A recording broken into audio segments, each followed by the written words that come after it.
Você acha que o caminho de Deus é um caminho fácil de seguir?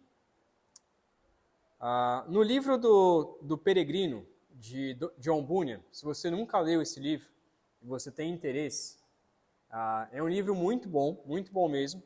O Spurgeon, grande pregador do passado, ele falou que ele leu esse livro mais de 50 vezes, se não mais. Falou que todo ano ele lia pelo menos umas 3, 4 vezes. E é um livro muito bom mesmo, que fala sobre a nossa vida cristã. E tem uma parte desse livro que o personagem principal, que é o cristão, e esse livro conta a história da peregrinação do cristão, até ele chegar então ao céu. E aí tem um momento assim, que até tem no filme, né, tem os 2 filmes sobre ele também, sobre o livro, e nesse momento ele se encontra em uma encruzilhada, e nessa encruzilhada ele olha para 2 caminhos. E nesses 2 caminhos tem um caminho que ele é lindo, largo, espaçoso, verdejante, aquele caminho assim que qualquer pessoa conseguiria andar a passos largos, com tranquilidade, e ficava à beira de um rio. Então assim, aquele caminho tranquilo de se andar. E o outro caminho, que era o caminho ali da direita, era um caminho estreito, um caminho espinhoso, um caminho mais escuro, um caminho difícil de caminhar, que ele sabia que ele teria que enfrentar muitas lutas. Esses 2 caminhos, quero que você pense, qual é o caminho de Deus? Normalmente, uma pessoa normal diria que o caminho de Deus seria esse de passos verdejantes, seria esse à beira de um rio, seria esse um caminho mais largo. Deixa eu só tirar aqui. Seria um caminho mais largo, né?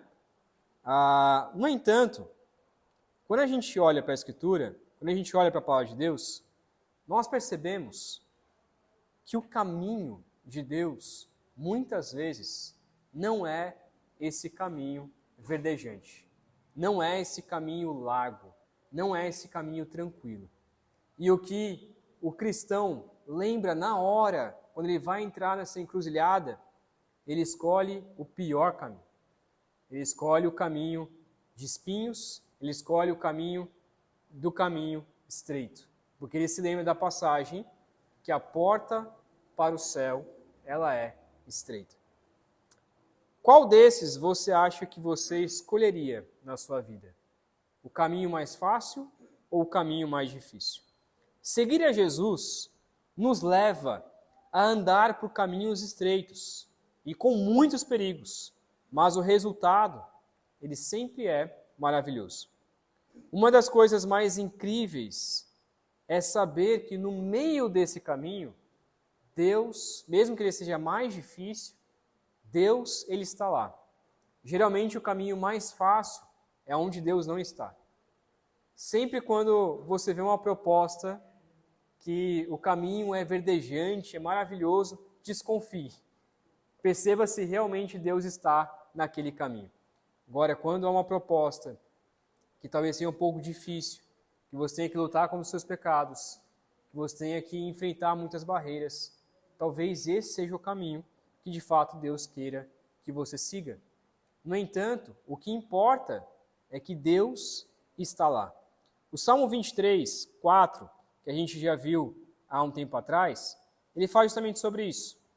Que ainda que eu ande pelo vale da sombra da morte, não temerei mal nenhum, pois tu estás comigo, o teu bordão e o teu cajado me consolam.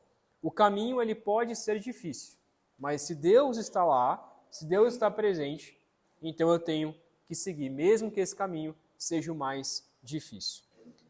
O que o Salmo 25 nos traz? O Salmo 25, junto com o do 24, 25, 26 e 27, eles são salmos que são considerados salmos de culto, salmos de louvor ao Senhor. Eles estão caminhando para dentro do templo, para dentro da casa de Deus, para louvar ao Senhor. E este salmo, então, nos mostra como que o Senhor, ele ensina o seu caminho ao justo. Como que o Senhor ensina o seu caminho ao justo? Vamos ver primeiramente, então, versículos de 1 a 7, que diz assim: A ti, Senhor, elevo a minha alma, Deus meu, em ti confio. Não seja eu envergonhado, nem exulte sobre mim os meus inimigos. Na verdade, dos que em ti esperam, ninguém será envergonhado. Envergonhados serão os que, sem motivo, procedem traiçoeiramente. Faze-me conhecer os teus caminhos, Senhor. Ensina-me as tuas veredas. Guia-me na tua verdade e ensina-me, pois tu és o Deus da minha salvação, em quem eu espero todo dia.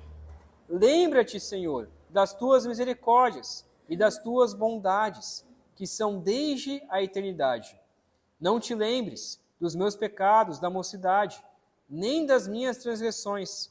Lembra-te de mim, segundo a tua misericórdia, por causa da tua bondade, ó Senhor. Há muitos detalhes que a gente poderia ver aqui, mas queria destacar alguns. Primeiro, versículo de 1 a 3, Davi, ele eleva a sua alma ao Senhor, porque ele confia nele e sabe que dessa forma ele não será envergonhado e que os seus inimigos não vão vencer. Ele declara que os que esperam em Deus não serão envergonhados. Então a ideia aqui é que por mais que o caminho de Deus ele seja difícil, no final, quem vai ser envergonhado são os inimigos. Mas o justo, ele não vai ser envergonhado por Deus. Deus vai receber na sua casa o justo. Mas os ímpios serão envergonhados diante da face de Deus. Do 4 ao 5, Davi pede para Deus ensinar o seu caminho, pois assim ele pode permanecer sendo justo. Nós podemos conhecer o caminho do Senhor através da sua palavra. E Davi está colocando aqui: Senhor, me ensina o teu caminho. E esse caminho é um caminho de bondade, é um caminho de misericórdia. E é por isso que o versículo 6 e 7, Davi faz 3 pedidos para o Senhor se lembrar. O primeiro pedido de como lembrar é lembrar das misericórdias e bondades. Para Deus lembrar das suas misericórdias e das suas bondades. Mas é interessante ele pedir isso: ó Deus, se lembra das suas misericórdias e bondades. Deus nunca esqueceu. A gente acha que Deus esquece. Na nossa vida, a gente acha que Deus não está sendo bondoso e misericordioso conosco. Mas Ele está mesmo em meio à luta.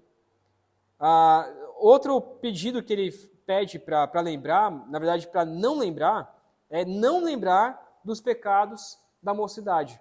Ou seja, ele está pedindo: Deus, não se lembre daqueles pecados que foram cometidos por inocência, que foram cometidos por imaturidade.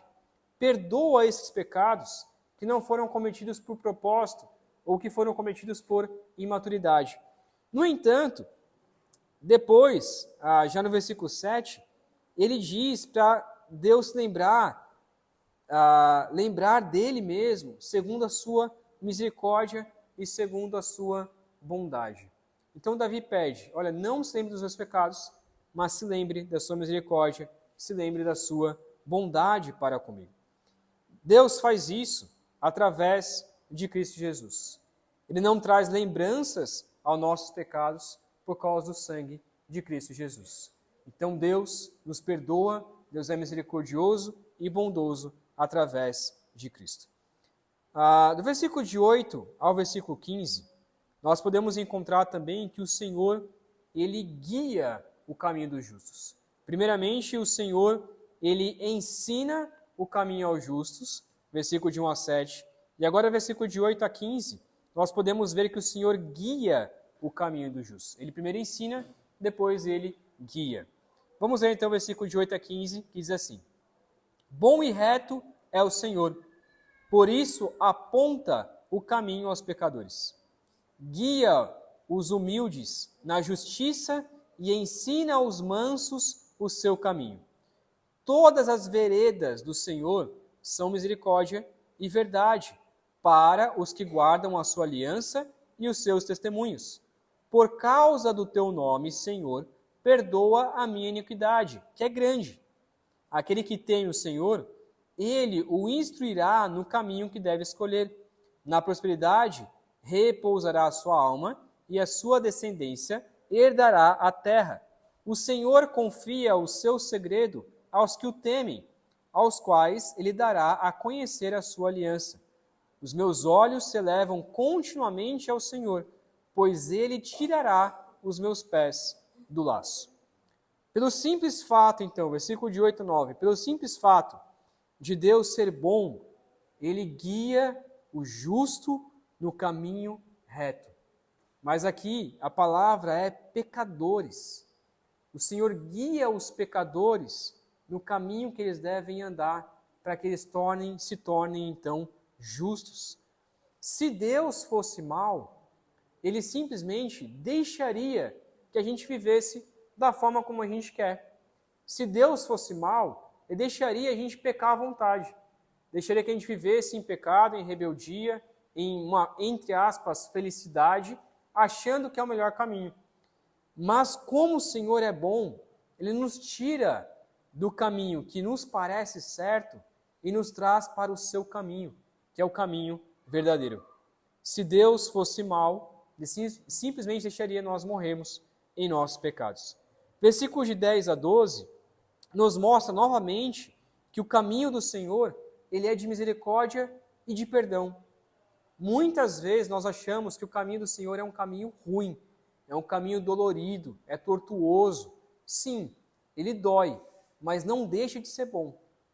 Sim, é difícil, mas não deixa de ser bom.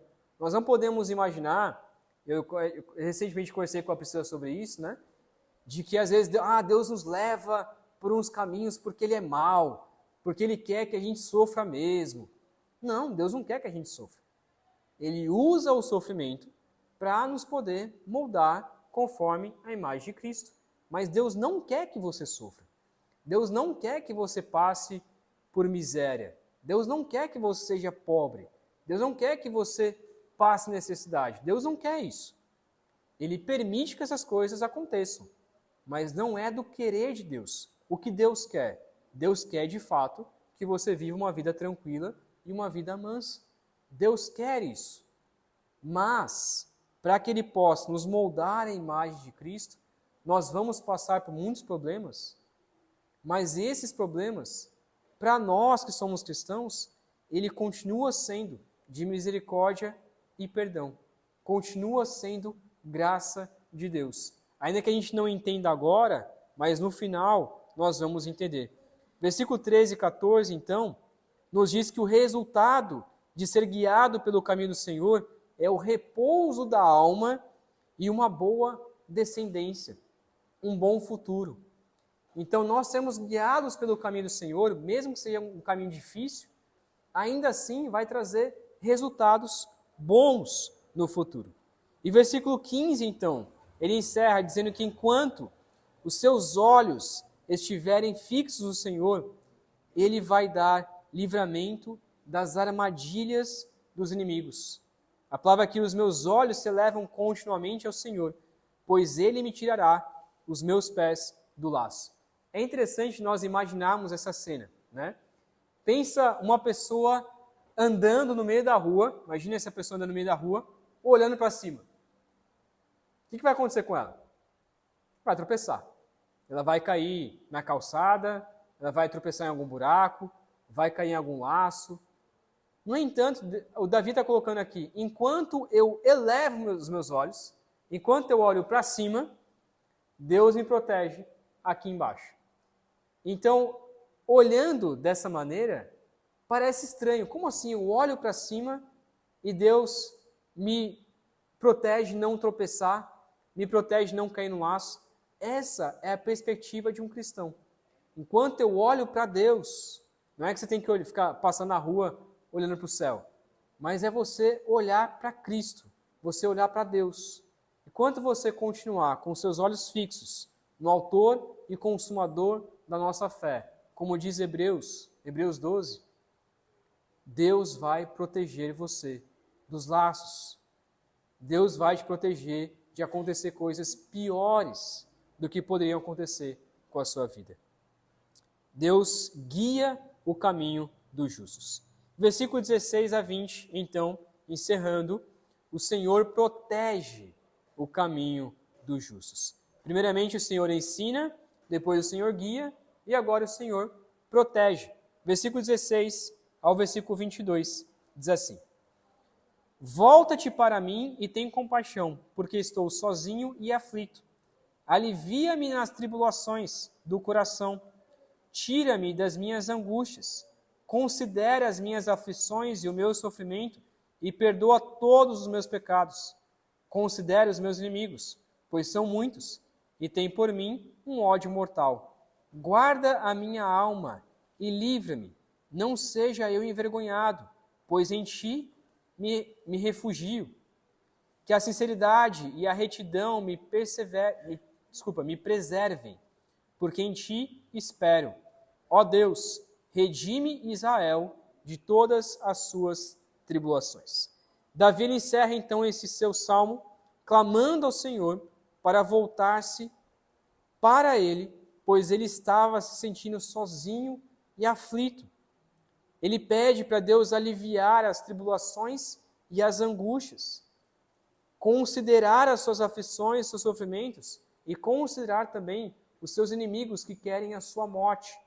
Então nós podemos pedir para Deus isso. Deus, me ajuda, pelo menos alivia o meu sofrimento aqui na terra.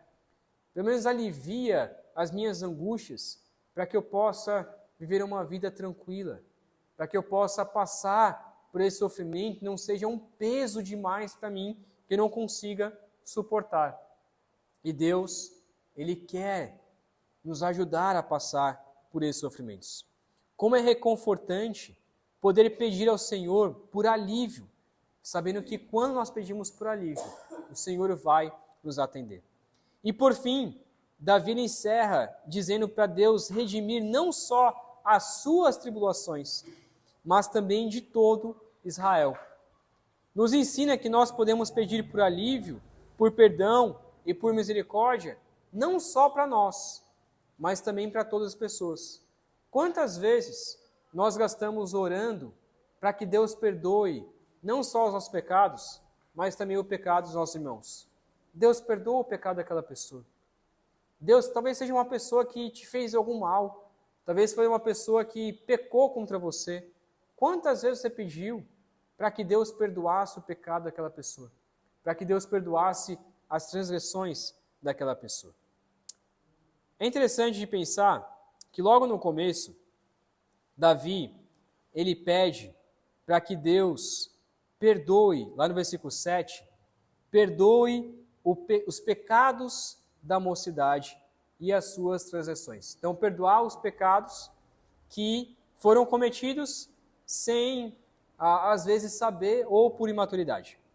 Depois, ele já começa a pedir, versículo 11, perdoa a minha iniquidade, que é grande. Ele já muda. Senhor, perdoa não só os pecados que eu cometi sem saber, mas agora perdoa também aqueles pecados que eu cometi que são grandes, que são enormes. E o Senhor é capaz de perdoar o pior dos pecados. E no fim, ele pede, lá no versículo 22, redime Israel de todas as suas tribulações. Então, perdoa os meus pecados, perdoa também os pecados que eu cometi sem saber, perdoa os pecados que eu cometi sabendo e que são grandes, e perdoa o pecado do meu povo, as transgressões do meu povo. E é isso que deve ser o nosso coração. Aquele que é guiado pelo caminho do Senhor precisa andar nesse caminho sem pecado. O caminho do Senhor é um caminho justo e é um caminho que nos ajuda a não pecar contra Deus. E Deus vai nos perdoando, vai concedendo sua misericórdia, sua bondade e nos aliviando das transgressões, nos aliviando dos problemas que nós sentimos. O Senhor ensina, guia e protege seu povo a ser justo e andar em seus caminhos, livre de todo o mal. Quero ler dois textos que são dois contrastes, você não precisa abrir, mas lá em Isaías 59, versículo 8, Isaías 59, 8, diz assim: eles, falando dos ímpios, não conhecem o caminho da paz, nem há justiça nos seus passos. Fizeram para si veredas tortuosas. Quem anda por elas não conhece a paz. Há esse caminho da vereda dos ímpios. São veredas tortuosas, são veredas que parecem no começo ser lindas e maravilhosas, mas só trazem caos, só trazem destruição. Mas há um outro caminho, e esse outro caminho está lá em João 14, versículo 6, em que Jesus diz: eu sou o caminho, a verdade e a vida. Ninguém vem ao Pai, senão por mim. Há o caminho do ímpio, há o caminho do pecador, montado pelo próprio Satanás, é uma armadilha, é um laço, e há o caminho de Cristo, aonde eu olho para Cristo Jesus e sei que Ele é o caminho, a verdade e a vida, e eu não posso ir até o Pai se não for por meio de Cristo Jesus. Então, para encerrarmos, duas aplicações. Primeiro, em Jesus, nós temos um caminho perfeito. Nós temos um caminho de perdão. Nós temos um caminho de graça e um caminho de misericórdia. E nós podemos viver neste vale da sombra da morte, que é a terra. A terra jaz no maligno, e ela é um eterno vale da sombra da morte. Nós podemos viver nesse vale da sombra da morte, sendo iluminados pelo grande amor de Deus por nós.